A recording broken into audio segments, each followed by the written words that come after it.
Right. So let's unpack this. I want you to just imagine a scenario for a second. You walk into a doctor's office. You are totally fried. Your heart's racing. Maybe you haven't slept in 3 days. You're just vibrating with stress. You sit down. You're expecting, I don't know, a prescription for Xanax or maybe a referral to a sleep specialist or some meditation app. Instead, the doctor tears a page out of a book, hands you 4 lines of Shakespeare, and says, recite this 3 times while checking your watch. Call me in the morning. It sounds completely absurd. Right. It sounds like the plot of a terrible, like, pretentious indie movie where the character learns to love life through art. Completely. I'd probably ask for my copay back. Yeah. But here's where it gets really interesting. And, it's the reason we're talking about this today. We are diving into a stack of research that suggests this isn't just a metaphor. It isn't art is healing in that vague, spiritual, go look at a sunset kind of way. We are looking at sources today that frame poetry as literal physiological medicine, a performance score for your nervous system. Exactly. We're doing a deep dive into The Poetic Cure and its companion active playbook by Joseph Fansler. And what's so compelling about Fansler's work, and the reason I'm so excited to break this down, is that he actively strips away all the art pretension. He basically argues we need to stop treating poetry like some delicate flower or puzzle for intellectuals and start treating it like biological technology.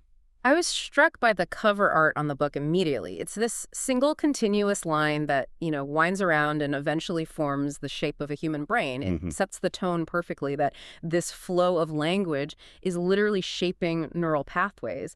But I have to be the skeptic here for a second. Actually, I have to be the voice of the listener who hears the word poetry and just instinctively recoils. The cringe factor. The cringe is real. For me, and I think for a lot of people, poetry just brings up these memories of high school English class. Oh, yeah. Standing up, feeling awkward, analyzing metaphors I didn't understand, worrying I was going to get the answer wrong. Or it just feels soft. Soft, useless, or embarrassing. Fansler actually addresses this head-on in the first chapter. He calls it the cultural dismissal.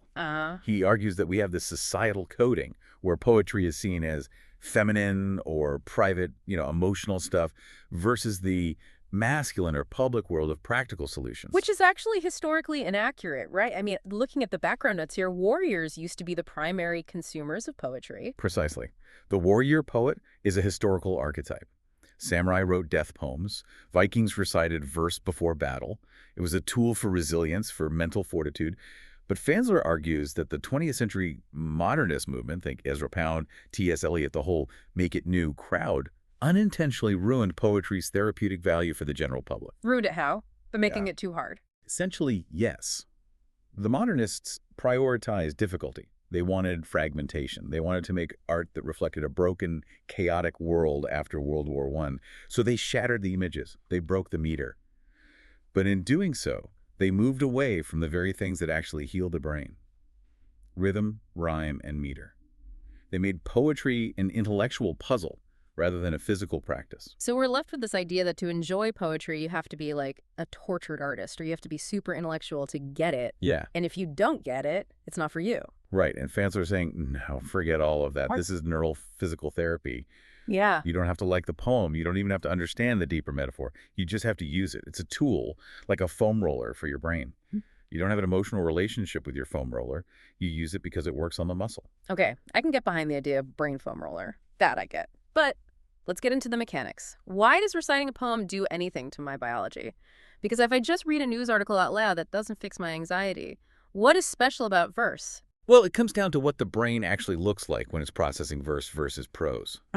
There was a landmark study by Adam Zeman in 2013 that put people in fMRI machines, and they found that poetry activates a constellation of brain regions that prose, just regular writing, does not touch. It just lights up the dashboard differently. It really does. But what's fascinating here is these specific networks it engages. Usually your brain has 2 primary modes. You have the default mode network, or DMN, that's when you're daydreaming, self-reflecting, maybe ruminating on your past. That's the me network. And then you have the task positive network, or TPN. That's when you're focused, solving a problem, looking outward. And usually those are mutually exclusive, right? Like if I'm daydreaming, I'm not focusing. If I'm focusing on a spreadsheet, I'm not ruminating about my childhood. Exactly. They're typically anti-correlated. If one is on, the other is off. But poetry is one of the rare activities that activates both simultaneously. Yep. You're looking inward at the meaning and emotion engaging the default mode. But you are also hyper-focused on the structure, the rhythm, and the articulation, which engages the task-positive network. So it forces the brain into a state of integration. It stops that toggle switch. It bridges the gap. It allows you to feel things while doing things. And that integration is incredibly calming for a fragmented mind. But it gets better. The research shows poetry also hits the reward circuitry, the nucleus accumbens, and the ventral tegmental area. Wait, those are the big guns. That's the dopamine The system. very same. Food, sex, drugs, And iambic pentameter. and iambic pentameter. That is quite the lineup. I never thought I'd hear Shakespeare in the same sentence as drugs in terms of brain chemistry. Well, it creates what researchers call aesthetic chills, or frisson. It's a literal chemical reward. But the real medicine part, the part that treats anxiety, comes down to the vagus nerve. We hear about the vagus nerve constantly in wellness circles now. It's the wandering nerve, right? Right. And to oversimplify, think of your autonomic nervous system like a car. You have the sympathetic system, that's the gas pedal, Oh. fight or flight, anxiety, panic. Yeah. Then you have the parasympathetic system, that's the brake pedal, calm, digest, rest. The vagus nerve is the physical linkage to that brake pedal. And the problem for most of us is that we are driving around with the gas pedal just floored 24/7. Exactly. And this is where the specific rhythm of poetry comes in. Fansler points to this incredible study by Sizers from 2004. This is really the core scientific proof for the whole method. They found that reciting hexameter, which is that ancient Greek rhythm used in the Odyssey, synchronizes your heart rate and your respiration perfectly. Synchronizes them. What does that look like? It creates a phenomenon called cardiorespiratory synchronization. What? Basically, it forces your breathing to slow down to approximately 6 breaths per minute. 6 breaths per minute. That's significantly slower than how I'm breathing right now. I'm probably at like 15 or 20. Most of us are. We're shallow breathers. But 6 breaths per minute is the physiological sweet spot. It maximizes what's called heart rate variability, or HRV. Yeah. Basically, the ancient poets Homer, the oral storytellers, without having fMRI machines or heart monitors, they stumbled upon a rhythm that acts as a perfect biofeedback device. So they accidentally invented a way to hack the nervous system of their audience. Exactly. That's wild. So when they were reciting the Odyssey around a campfire, they weren't just entertaining people, they were physically regulating the tribe. That's it. The palm acts as a pacemaker. And this is the critical distinction. You aren't trying to calm down so you can breathe slow. You are breathing slow forced by the rhythm of the lines, and that mechanical action forces the body to calm down. It's a manual override. Okay, I want to try this. Let's move to the practical side, because the active playbook lays out these specific protocols. This isn't just read whatever makes you happy. Fansler has specific prescriptions. Let's look at protocol 1, the anxiety hack. Right. The goal here is vagal regulation, moving from panic to calm. And the tool he suggests is Shakespeare's Sonnet 18. Shall I compare thee to a summer's day? That's the one. Okay, now, why that poem? Is it just because it's nice, or is there a structural reason? It's entirely structural. Yeah. It's written in perfect iambic pentameter. Da-dum-dum-da-dum, da-dum-da-dum-da-dum. 5 heartbeats per line. Okay, so walk us through the how-to, because the book gets really specific about how you actually say it. You don't just read it silently with your eyes. No, you have to perform it. Step 1 is the baseline check. You actually check your heart rate and your subjective tension level before you start. Be a scientist about it. Okay. Then there is the breathing rule. This is crucial, and it's where most people get it wrong. This is the part that surprised me. I mean, I usually breathe whenever I run out of air or just kind of gasp in the middle of a sentence. Right, which signals anxiety to your body. But here, the line dictates the breath. You inhale deeply before the line starts. Then, you speak the line steadily, exhaling the entire time. You must finish the exhale right at the end of the line. Then you inhale again.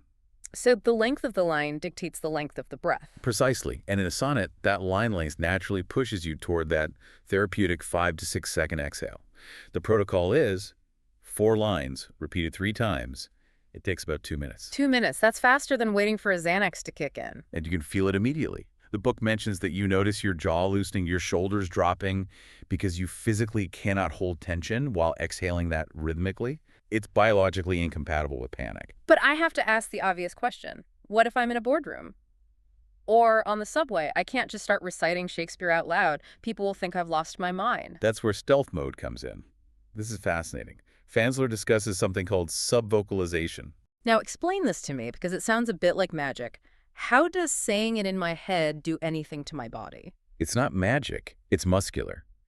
Even when you read silently, if you articulate the words clearly in your mind, if you hear yourself saying them, your larynx muscles, your voice blocks, actually make microscopic movements. It's called implicit muscle activation. Really? So Mhm. my vocal cords are sort of dancing even if I'm not making a sound? Yes.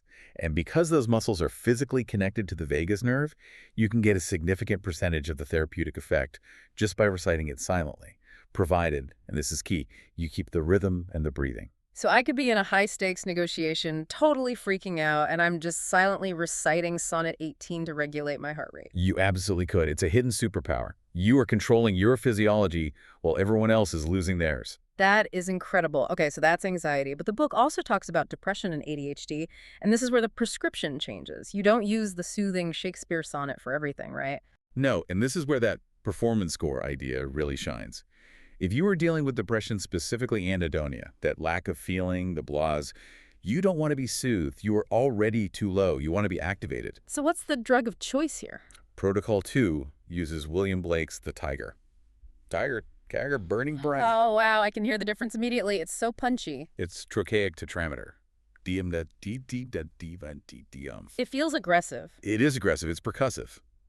Fansler explains that this strong driving rhythm, combined with the very predictable Rhymes Bright Night Ira Forsky, provides these rapid-fire dopamine hits.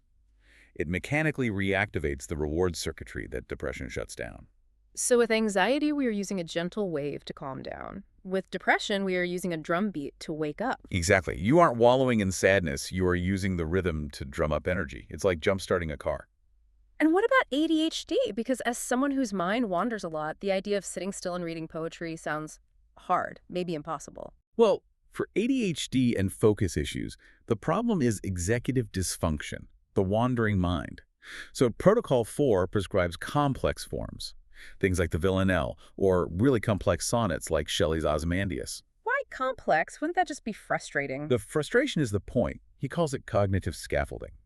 The strict rules, the repeating lines of a villanelle, the complex syntax of Ozymandias where the sentence runs over 3 lines, it forces the brain to engage its executive functions just to track the pattern. You literally cannot drift off or you lose the thread. It's like a jungle gym for your brain. You have to grab the next bar or you fall. That's a great analogy. It's active engagement, not passive reading. It trains the focus muscle by forcing you to hold the structure in your working memory. Okay, so we have the science, we have the protocols, but let's be real about practical implementation. How do I actually make myself do this? I mean, I can barely remember to floss, and now I'm supposed to recite Blake in the morning. The active playbook is very practical about this. It suggests habit stacking. Anchor it to something you already do. Brush your teeth, recite your 4 lines. Waiting for the coffee to brew, that's your Shakespeare time. And he warns about something called the despair dip, right? Which I think is so important to mention because people give up on new habits so fast. Crucial. Weeks 1 and 2. He warns that you might feel nothing. Or worse, you might feel stupid. You're standing in your bathroom talking to yourself in 17th century English. It feels ridiculous. The cringe returns. But the expert insight here is, stupid means you're outside your comfort zone. The goal isn't to feel poetic. The goal is to train a muscle. If you go to the gym for the first time in a year, you feel awkward and weak. This is the same thing. You have to push through the awkwardness to get to the efficacy. I like that he also includes troubleshooting. For example, what if it stops working? He says if it stops working, you are probably rushing. The nervous system adapts, and you start speeding up without noticing. The anxiety isn't lifting, slow the recitation down by 50%. Deepen the breath, make it laborious. And what if you can't memorize it? I had a terrible memory. Don't worry about the meaning or the memory. Focus on the physical sensation in the mouth, the vibration, the tongue movement. Treat it like chewing food. It's a physical act. Treat it like chewing food. That really takes the preciousness out of it and makes it utilitarian. It does. And that brings us back to the core message of this deep dive. So if we zoom out, what does this all mean for us? It means we have access to a forbidden technology. We've culturally forgotten that poetry was our first medicine. Before we had pills, we had chanting, we had rhythm, we had community song. It's accessible, it's free, and chemically it is powerful. And the book ties this all together with 3 domains of truth. Right. Mechanism, the science, the biology, which we know is real. Efficacy, does it work? The studies say yes. And meaning the philosophy. It connects us to something bigger. I think the most provocative thought Fansler leaves us with is this idea that you are the pharmacy. Yes, you carry the cure. We are so used to outsourcing our regulation to screens, to substances, to doctors, and obviously medical help is vital. We aren't saying throw away your meds, but this suggests that for day-to-day regulation, we have a tool built into our own respiratory systems in our own language. The challenge isn't whether the medicine works. The challenge is whether we are willing to overcome the cringe to take it. That is the challenge. So here is our call to action for you. Try Protocol 1, just the first 4 lines of Sonnet 18. Shall I compare thee to a summer's day? Do it for 2 weeks. Measure your heart rate. Be a scientist of your own nervous system. And see if you can manually override that gas pedal. Exactly. Give it a shot and let the rhythm do the work. Thanks for diving deep with us today. We'll see you on the next one. Take care.